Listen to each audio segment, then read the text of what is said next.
All right, objective 4 review. This first two questions want you to do 4 different things to each question. They want you to state if it has a quadratic, or if the quadratic has a maximum or a minimum. Let's start with that first. Remember, if it has a maximum, that means that it's going to be shaped like an upside down U, like this, so that there's a maximum point that it goes to, and then it starts coming back down. If it has a minimum, it's going to look like a U, meaning it comes down, gets to a very low spot, and then it starts coming back up. All right, so in order for it to have a maximum, it has to open down, which means it has to have a negative in front of the squared value. So in this case, on number 1, there's a plus, right? So that means that this one's going to open up, and if it opens up, it's going to have a minimum. So this one will have a minimum. This one has a negative in front of it, which means it's going to open upside down, like an upside down U. And if it does that, it's going to have a maximum. So it's going to have maximum. The next question says, find the value of the maximum or minimum, which is the vertex, and then also find the y-intercept. To find the vertex, okay? Okay, so to find the vertex, remember on your vertex, it's going to be this kind of a value, an x and a y, right? Because it's a point, so you have an x value and a y value, all right? So to find the x value, it's going to be negative, or the opposite of b, over 2 times a, okay? Well, in this first equation, our b is right here, and our a is in front of this x right there. So negative b, well, our b is negative 12, so the negative of a negative 12 would be a positive 12. So x is 12 over 2 times a. A is the number in front of this x right here, which would be 1, so 2 times 1 is 2. So our x is 6. So our x value up here of our vertex is going to be 6. Okay? Now, to find the y value, we literally take our 6 and plug it in to the x's right here and solve for y. So we have, see if I have some room to work here. So y is going to equal 6 squared minus 12 times 6 plus 38. All right, so that's 36 minus 72 plus 38. 36 minus 72 is a negative 36 plus 38. So y is going to be 2. So our x value is 6 and our y value is 2. That's our vertex.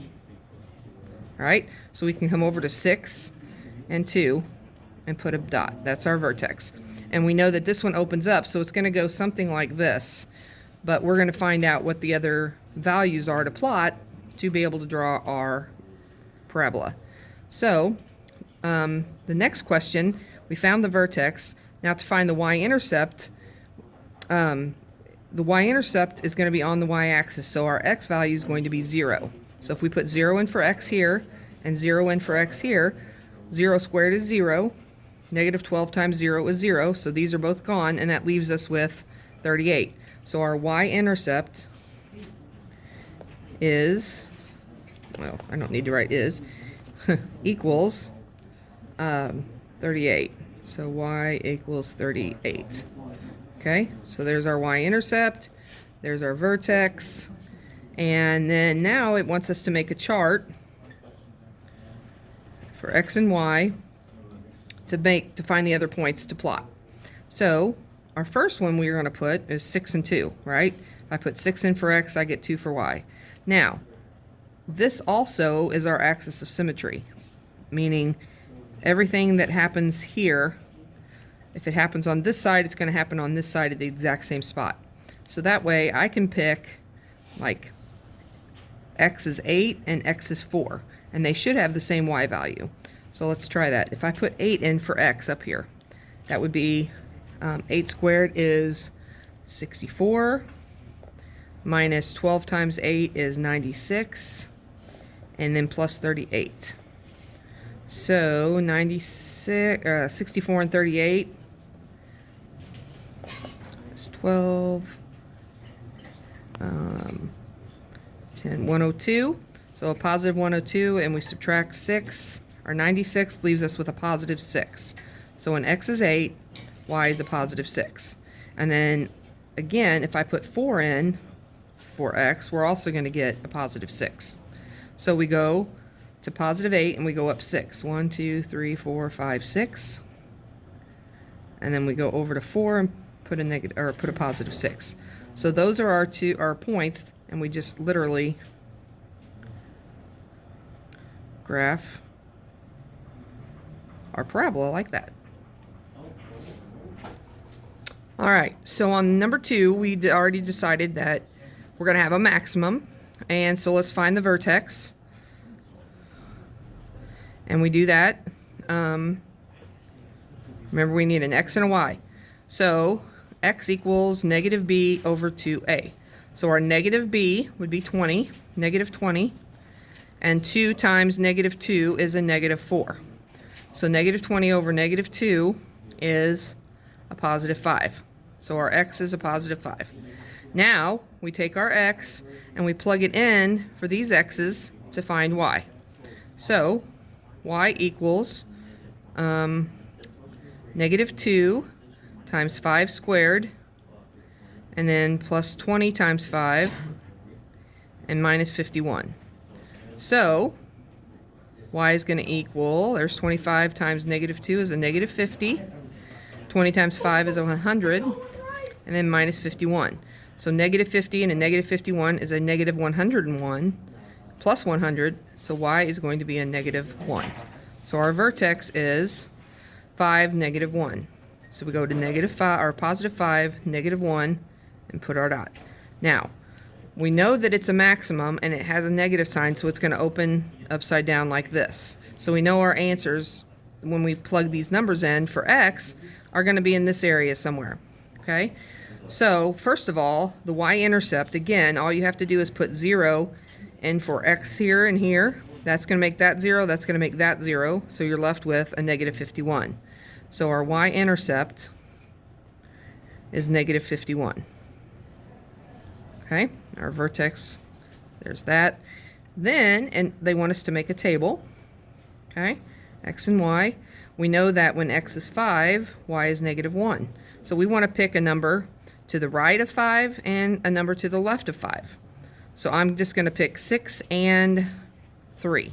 Okay, so if I put 6 in for x up here, if I put a 6 here, that is a negative 2 times 6 squared, right, plus 20 times 6 minus 51. That gives me 36 here times a negative 2 is a negative 72 plus 120 minus 51. So I'm going to add my negatives together, and I get 122. So negative 122 plus 120 is a negative 2. So this is a negative 2. Okay? So I go to 6, and I go down to 2. Ooh, that's 1, that's 2. Went down too many, sorry. Okay? Then I do positive 3. So if I put positive 3 in for x, I'm going to get negative 2 times 3 squared plus 20 times 3 minus 51. Let's see. So 3 squared is 9. 9 times negative 2 is a negative 18. And then 20 times 3 is 60 minus 51. Again, I add my negatives together and I get 69. Yes, negative 69. And plus 60 would be a negative 9. Okay, so I go to 3 and I go down to negative 9. Okay, now notice that these aren't the same because I went 1 over here, but I went 2 over here. Okay, so curve it down like this, curve it down like this, and there's your graph. Okay, on this next set of problems, they want you to factor. So all you're doing is breaking this down into its factors. You're not having to come up with an actual answer. All right? Now the key is this spot right here in front of the x squared. That's your a value, okay? And if a is not equal to 1, then you need to do the AC method, meaning you take a times c. So a times c in this case is 6. Then what you do is you find the factors of 6 that when you add them together equal 5. Well, 3 times 2 gives you 6, and 3 plus 2 gives you 5. So I rewrite this equation, 2x squared, but instead of 5x, I'm going to break it down into 2x plus 3x, and then plus 3. I group the first two together and the back two together, and I pull out what they have in common. In this case, they have 2x in common. When I pull a 2x out here, I'm left with x plus 1. And if I pull a 3 out here, I'm left with x plus 1. So since 2x is times x plus 1 and 3 is times x plus 1, I can put these two things together in their own set of parentheses. So it would be 2x plus 3, right? So 2x and then plus 3. And both of these are being multiplied times x plus 1, so you put that on the back side. On this one, a is equal to 1, okay? There's nothing in front of the x squared, so a is equal to 1. In that case, you don't have to do a times c. You just look at this back term right here, and you find the factors of -9 that when added together give you positive 8. So -9, if I multiply together a positive 9 times a -1, that gives me a -9. If I add them together, it gives me a positive 8. So I make my parentheses and I put x and x here. Okay, I can do that because I know that x times x gives me x squared, and I don't have to worry about this number in front like I did over here. So I put each one of these in here. Plus 9 minus 1, and you're finished. That's it. Okay, so the ones that have a is 1 are super easy. They don't take very long. Okay, this one is going to be a times c again. So we take 6 times -10, and we get -60. So the factors of -60 that add together to give you positive 17 are going to give you a positive 20 and a -3. Because if I multiply positive 20 and -3, I get -60. But if I add them together, I get a positive 17. So I rewrite this equation: 6x minus 3x plus 20x minus 10. Okay? All I've done is broke this 17 down into 3 and a -3 and a positive 20. So I group these together, and I group these together. That should be a square. And then I pull out what they have in common. So in this case, it's going to be a 3x. And that leaves me with 2x minus 1.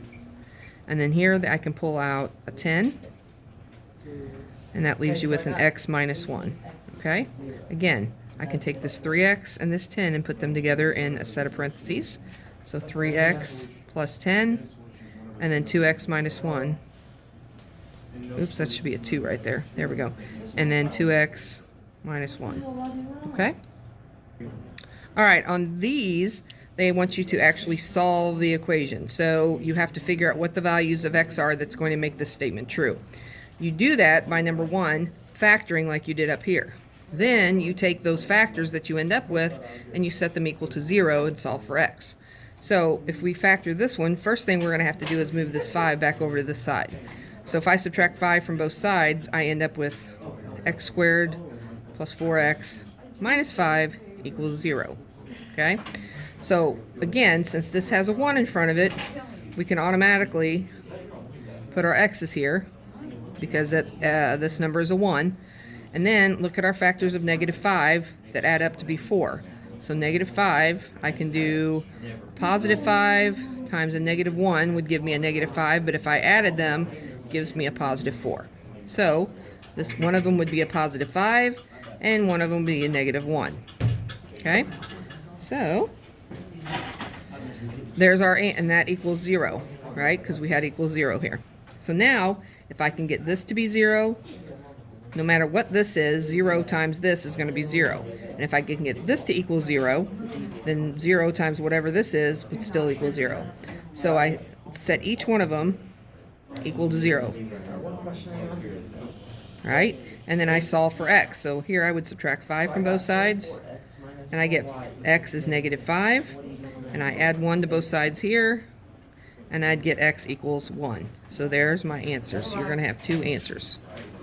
Okay? This one. Okay, so on this next one, it's big, ugly numbers, but each one of these are factors of 7. So, actually, no, they're not. 144 is not.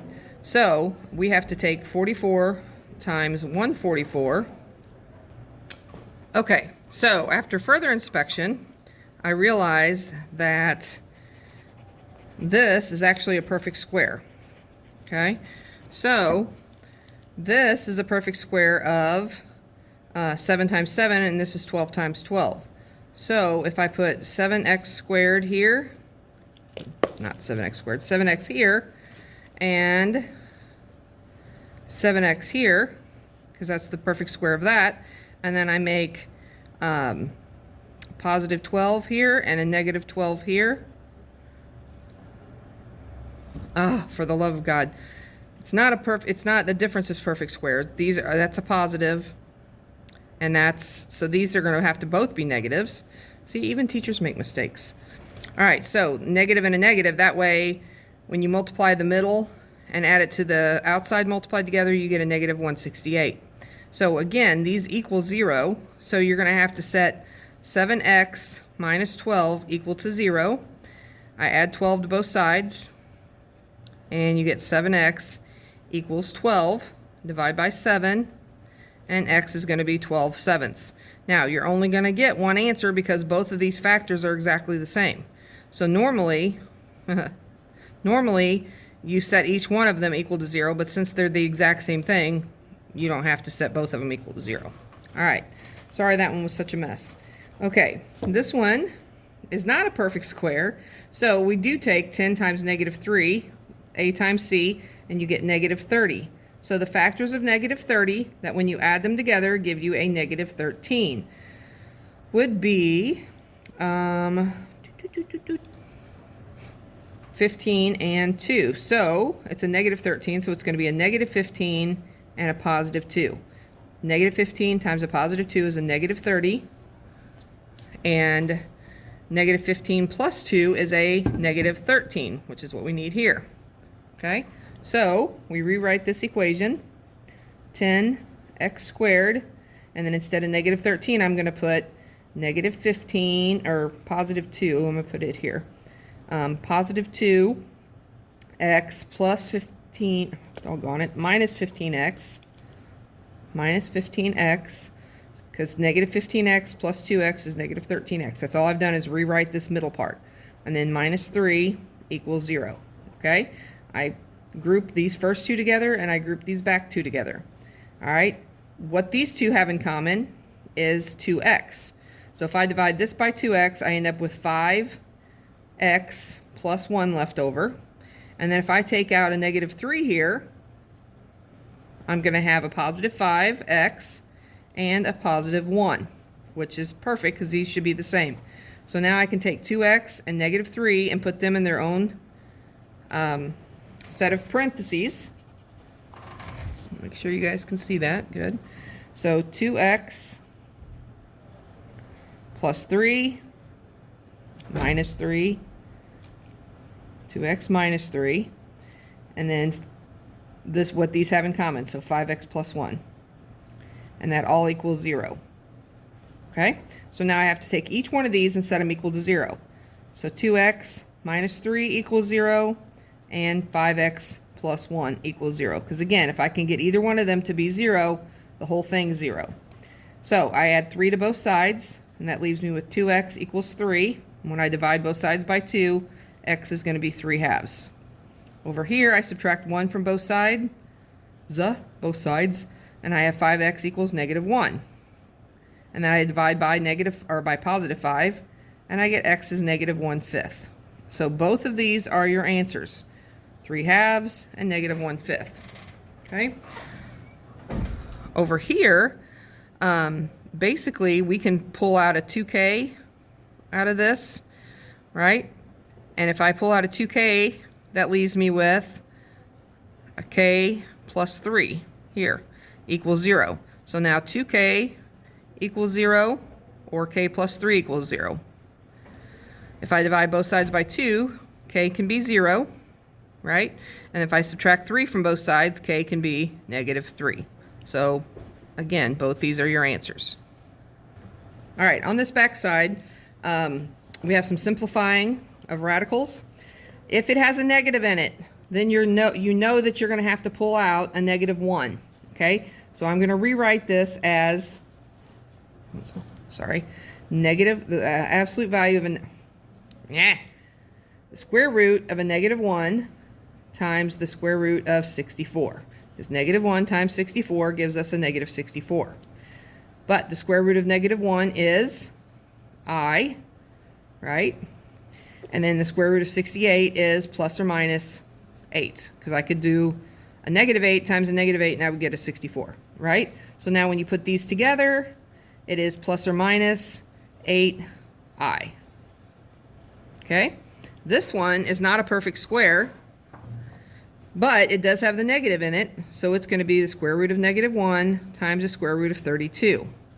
Now, the square root of 1 we know is going to be I, right? Square root of 32, that can break down into a perfect square of the square root of 16 and the square root of 2, right?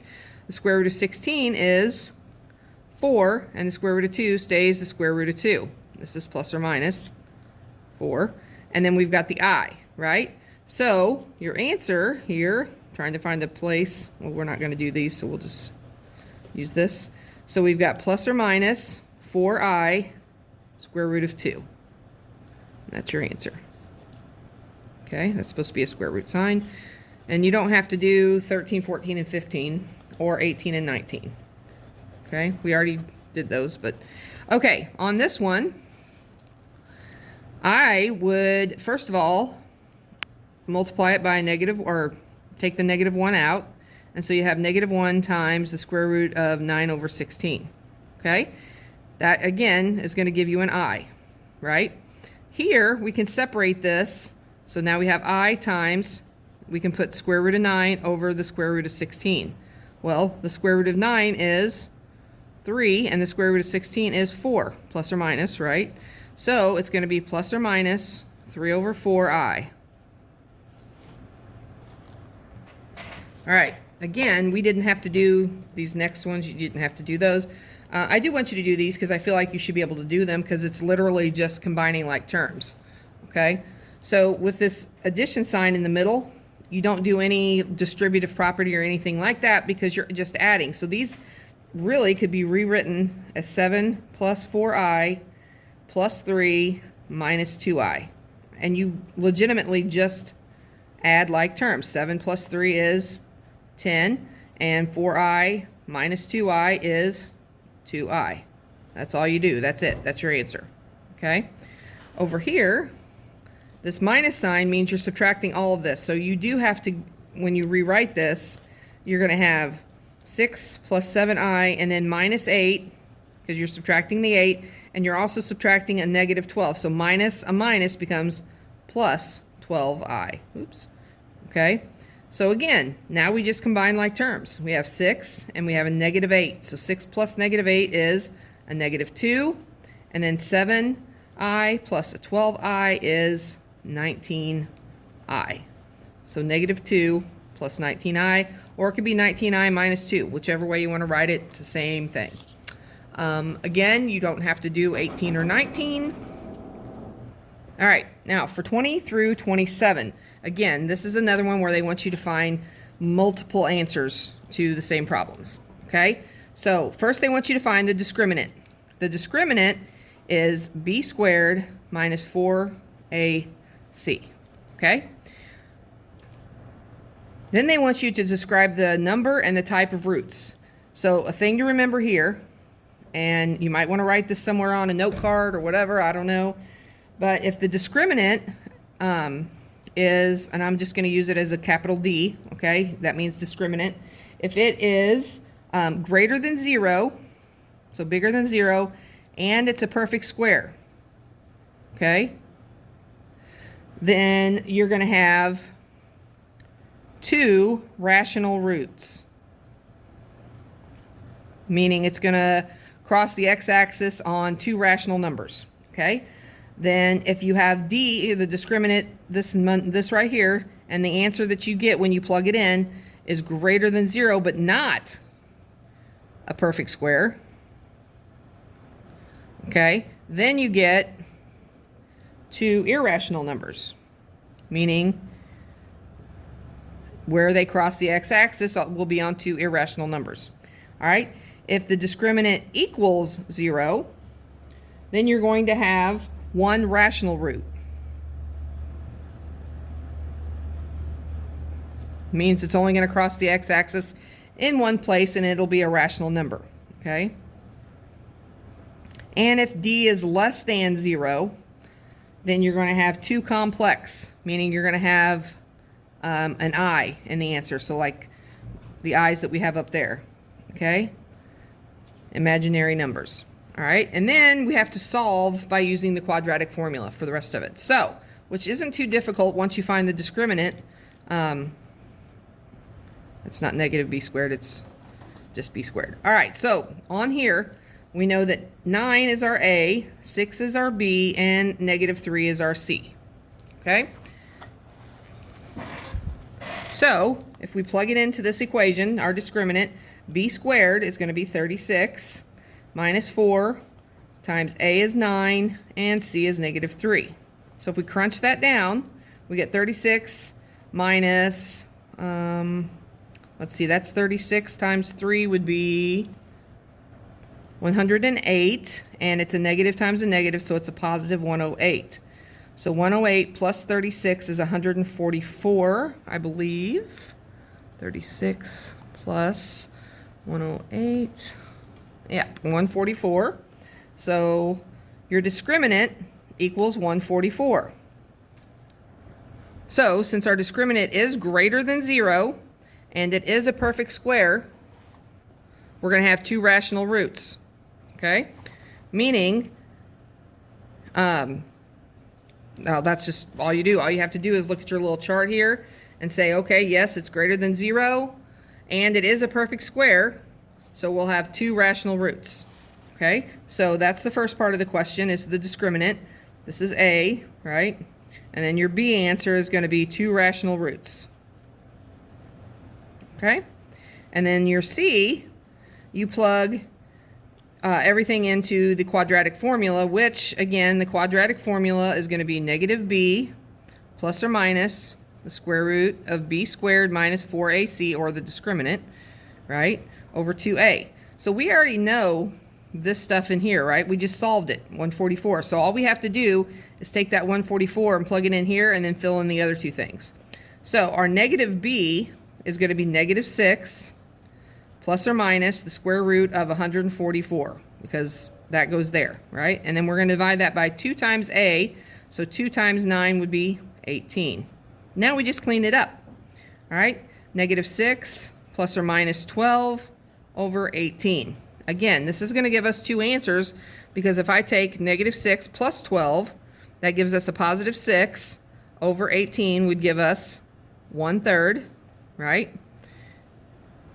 Or if I do -6 minus 12, that gives me a -18 over 18, which is a -1. So you're going to have 2 answers, just like you did on the front when you factored them.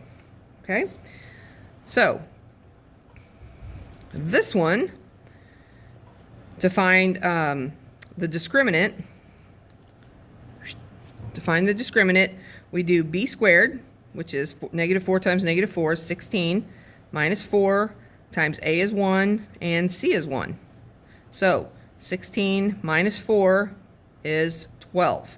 So 16 or 12 is greater than 0, but it's not a perfect square, so it's 2 irrational roots. So 2 irrational roots. Okay? Now we take this 12 and plug it into the quadratic formula. So -b would be a positive 4. Let's give ourselves some room here. So -b would be a positive 4 since it's negative to begin with. So positive 4 plus or minus the square root of our discriminant, which is 12, over 2 times 1 is 2. All right? Now, the square root of 12 can be rewritten as the square root of 4 times the square root of 3. The square root of 4 is 2, and the square root of 3 stays as it is. So I'm going to rewrite this with this instead for that 12. All right, so 4 plus or minus 2 square root of 3 over 2. Now, really, the only thing we can do from here is factor out a 2 out of all this stuff. So if I divide that by 2, divide that by 2, and divide that by 2. Okay?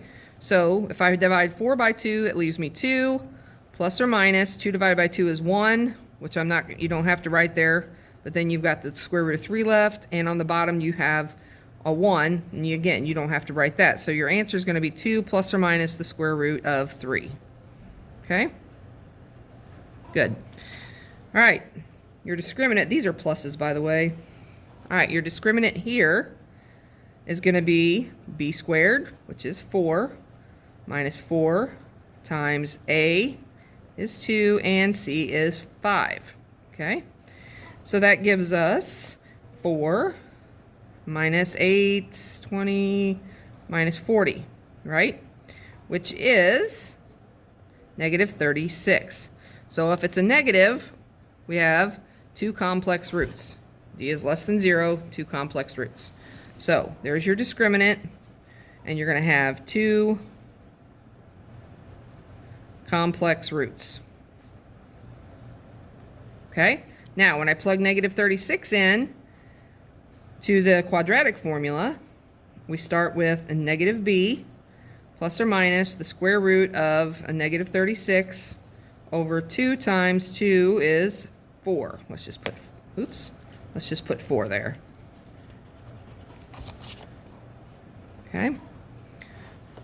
All right, so the square root of negative 36 is going to be negative 2 plus or minus 6i over 4. And we can factor a 2 out of each of those. We'd have negative 1 plus or minus 3i over 2. Okay, because I just divided each of these by 2. Okay? All right, on this one, we need to move the 7 over first. All right, so it's 2k squared plus 3k minus 7 equals 0. So to find the discriminant, it's going to be b squared, which is 9, minus 4 times a is 2, and c is negative 7.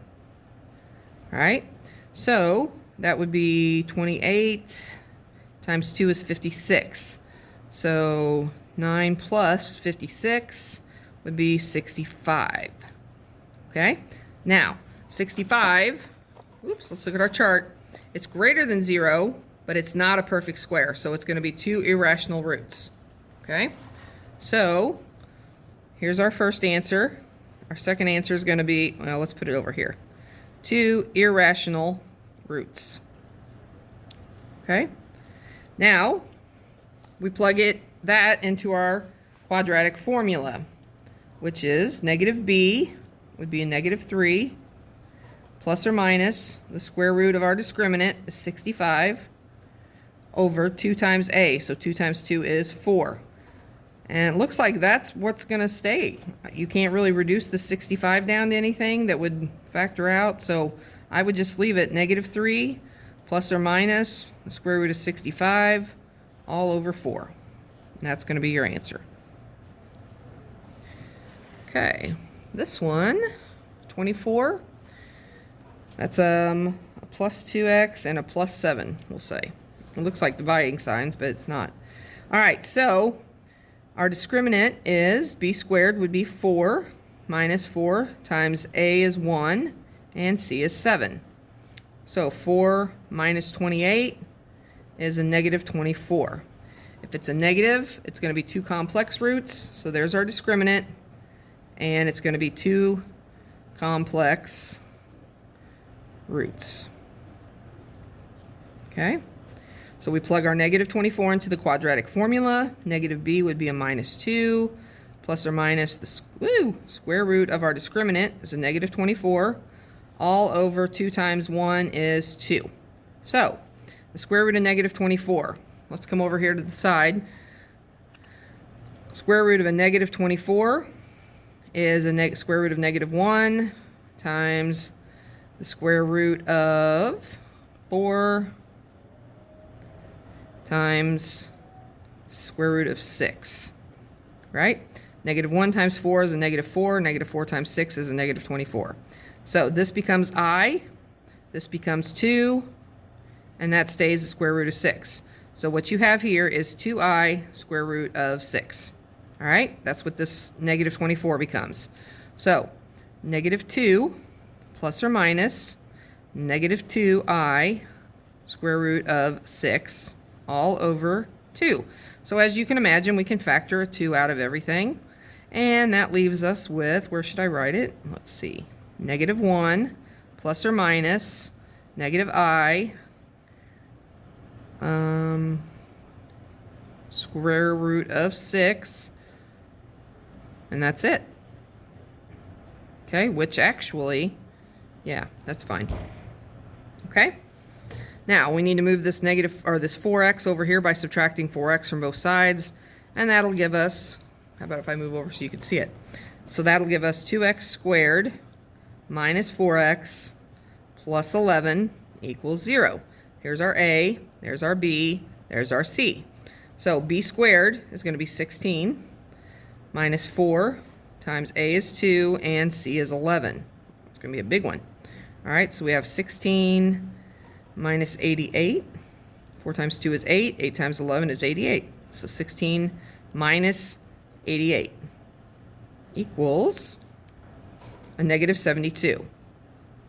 So again, because our discriminant is a negative 72, it's less than d, so we're going to have two complex, or d is less than 0, sorry, so we'll have two complex roots. So there's our discriminant, and then we have two complex roots. Okay? Now we plug our negative 72 into the quadratic formula. So negative b, at this point, it's going to be a positive 4 now, because we take the opposite of b, plus or minus the square root of a negative 72 over 2 times 2 is 4. Okay? So I'm going to come over here and break down a negative 72, square root of a negative 72. That, obviously, you can get a negative 1, and then you're going to get 36, square root of 36, and square root of 2. So negative 1 becomes I, 36 becomes 6, and square root of 2 stays square root of 2. So it's going to be 6i square root of 2. All right? So 4 plus or minus 6i square root of 2 over 4. Each one of these can be divided by 2. So we end up with 2 plus or minus 3i square root of 2 over 2. All right, our last two. First thing we're going to need to do is get 0 on this side, so I'm going to add 8 to both sides. And when I do, I get 2x squared plus 4x plus 2 equals 0. So the first thing I'm going to do is take out a 2 out of everything. Divide everything by 2, because they all are a factor of 2. So that leaves me x squared plus 2x plus 1 equals 0. Okay? So my a is 1, b is 2, c is 1. So to find the discriminant, your discriminant is going to be b squared, so 4, minus 4 times a is 1 and c is 1. Okay, so 4 minus 4 is 0. So if you have 0, your discriminant is 0, right here, we're going to have one rational root. Okay, so our discriminant is 0, and we'll have one rational root. Okay, so if I plug 0 into the quadratic formula, let's go over here. We get negative b would be a minus 4. Nope, sorry, we're using this one, aren't we? Negative 2 plus or minus the square root of 0 over 2 times a. So 2 times 1 is 2, right? Well, square root of 0, is 0, so this is gone. So negative 2 divided by 2 is a negative 1. And that's your one rational root, negative 1. Okay? Over here, I'm going to divide both sides by x, right? And that leaves you x equals 4. But you also have to look at if x equals 0, and in this case, 0 would work, right? So if we don't divide by x, let's go back and work it out the way we're supposed to. I'm going to subtract 4x from both sides, and that leaves me x squared minus 4x plus 0 equals 0, right? So a is 1, b is negative 4, and c is 0. So b squared is 16 minus 4 times a is 1 and c is 0. Well, 0 times all of this is going to be 0, so it's 16 minus 0 is 16. So that's my discriminant, right? And my discriminant is a perfect square. So it's greater than 0 and a perfect square, so I'm going to have 2 rational roots. So 2 values of x, or where it crosses x, that are rational numbers. So 2 rational roots. Okay? Then I plug the 16 in. Negative b is going to be 4 plus or minus the square root of 16 all over 2 times 1 is 2.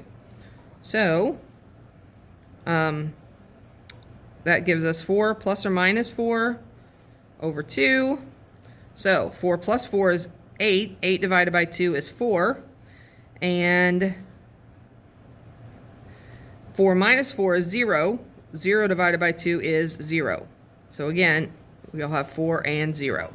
So 16 is your discriminant, 2 rational roots, and your numbers are 4 and 0.